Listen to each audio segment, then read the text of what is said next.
Assalamualaikum warahmatullahi wabarakatuh. Selamat malam sahabat-sahabat. Pada malam hari ini kita akan menceritakan tentang kisah singkat orang yang dimuliakan oleh Allah Subhanahu wa taala. Orang yang pertama kali diciptakan di muka bumi.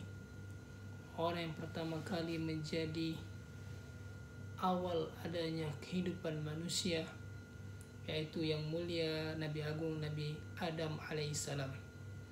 Nabi Adam alaihissalam merupakan manusia pertama yang diciptakan oleh Allah Subhanahu wa taala. Allah Subhanahu wa taala menciptakan Nabi Adam dari tanah.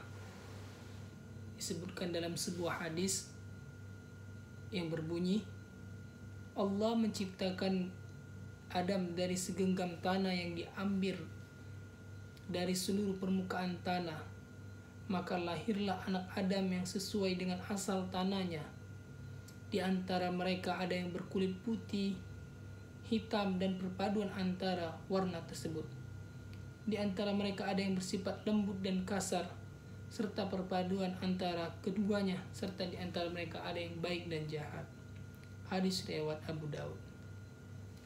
Setelah Nabi Adam alaihissalam diciptakan oleh Allah Subhanahu wa taala, yang dalam Al-Quran surah Al-Baqarah ayat ke-30 yang berbunyi, A'udzu billahi minasyaitonir rajim. Wa idz qala rabbuka lil malaikati inni ja'ilun fil ardi khalifah. Wahai makhluk jin, sesungguhnya Allah Subhanahu wa taala akan menciptakan khalifah di muka bumi.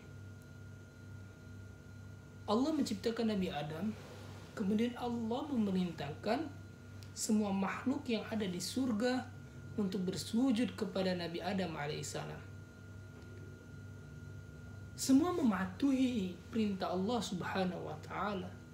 Tidak ada yang berani membantah Zat yang maha mulia yang menciptakan, yakni Allah Subhanahu wa taala, illa kecuali iblis. Iblis merasa bahwa mereka lebih mulia daripada Nabi Adam alaihissalam. Ana khairu minhu, kata iblis la'natullah alaihi. Wahai Adam, engkau pertama kali diciptakan, sedangkan saya adalah orang yang paling taat kepada Allah Subhanahu wa taala. Kenapa saya harus menyembah kepadamu? Ana khairu minhu, saya lebih baik daripada kamu, saya lebih mulia daripada kamu. Iblis la'natullah alaih menanamkan sifat kesombongan pertama kali di dalam dirinya. Akibat ketidakpatuhan tersebut, Allah Subhanahu wa taala murka. Allah Subhanahu wa taala melaknat Iblis la'natullah alaih. Wahai iblis, engkau tidak patuh kepada perintahku. Engkau tidak mendengarkan perintahku. Oleh karena itu, wahai iblis, engkau aku usir dari surga dan dilaknat sampai hari kiamat. Na'udzubillahi min dzalik. Wahai Allah Subhanahu wa taala, wahai Allah Tuhanku, aku ikhlas diturunkan ke bumi, dikeluarkan dari surga, tapi hanya satu ya Allah permintaanku. Apa itu?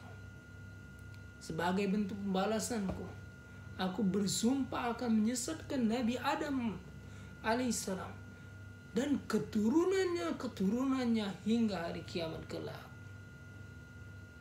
Ya Allah, inilah sedikit perjalanan tentang awal diciptakannya Nabi Adam alaihissalam. Setelah iblis tidak lagi di surga, Nabi Adam pun tinggal seorang diri di surga. Allah Subhanahu wa taala lantas menciptakan seorang wanita yang bernama Siti Hawa untuk menemani Nabi Adam alaihissalam. Diceritakan bahwasannya Siti Hawa diciptakan dari salah satu tulang rusuk Nabi Adam yang diambil oleh Allah Subhanahu wa taala.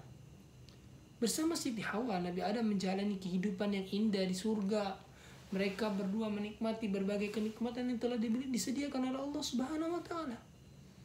Terdapat satu larangan Allah kepada Nabi Adam dan Siti Hawa, yakni tidak memakan buah khuldi. Allah Subhanahu wa taala berfirman dalam surah Al-Baqarah ayat 35 yang artinya, wahai Adam, tinggallah engkau dan istrimu di surga dan makanlah berbagai makanan dengan yang nikmat yang ada di sana sesukamu. Tetapi janganlah kamu dekati pohon ini, maka kamu akan termasuk ke dalam orang-orang yang zalim. Surah Al-Baqarah ayat 35. Sesuai janjinya, iblis pun menggoda Nabi Adam alaihissalam dan Siti Hawa agar dikeluarkan dari surga seperti dirinya. Iblis berkata, wahai Adam, sesungguhnya Allah Subhanahu wa taala melarang mendekati dan memakan buah dari pohon itu karena tidak ingin kemuliaanmu menyamai malaikat. Karena buah ini bisa membuatmu kekal selamanya di surga. Karena buah ini. Akhirnya Siti Hawa pun tergoda.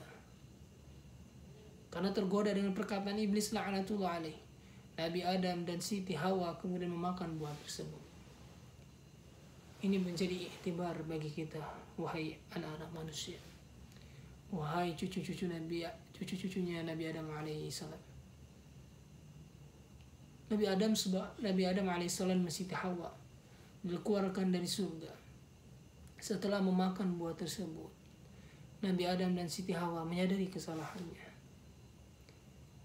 Ya Allah, Rabbana zalamna anfusana wa illam taghfir lana wa tarhamna lanakuna minal khasirin. Nabi Adam menyadari, mengapa saya harus tergoda? Padahal ini sudah ada perintah Allah Subhanahu wa taala. Mereka pun bertitisan air mata, menyesali perbuatannya karena telah melanggar perintah Allah Subhanahu wa taala. Allah pun murka kepada orang-orang yang melanggar perintah Allah Subhanahu wa taala. Maka karena larangan tersebut telah dilanggar oleh Nabi Adam alaihissalam, Nabi Adam dan Siti Hawa kemudian dikeluarkan dari surga. Allah Subhanahu wa taala berfirman, turunlah kamu, sebagian kamu menjadi musuh bagi yang lain, dan bagi kamu terdapat tempat tinggal dan kesenangan di bumi sampai waktu yang ditetapkan. Quran surah Al-Baqarah ayat 36. Setelah Nabi Adam dikeluarkan dari surga, ia menerima ilham dari Allah Subhanahu wa taala untuk bertaubat. Nabi Adam kemudian bertaubat membacakan doa, ya Tuhan kami, Rabbana zalamna anfusana, kami telah menzalimi diri kami. Wa illam taghfir lana, dan jika engkau tidak mengampuni kami, wa tarhamna, memberi rahmatmu, wa tarhamna lanakuna minal khasirin, niscaya kami termasuk orang-orang yang rugi. Quran surah Al-A'raf ayat 23. Allah Subhanahu wa taala menerima taubat Nabi Adam alaihissalam dan melimpahkan rahmat kepadanya. Karena Allah adalah zat yang maha pengasih lagi maha penyayang, maha pengampun, dan memberi ampunan kepada orang yang bertaubat dari kesalahannya. Manusia aslinya adalah penduduk surga. Kita semua adalah penduduk surga. Maka salah bila tidak kembali ke surga. Wallahu a'lam bishawab. Semoga yang saya sampaikan pada malam hari ini bisa bermanfaat untuk kita semua.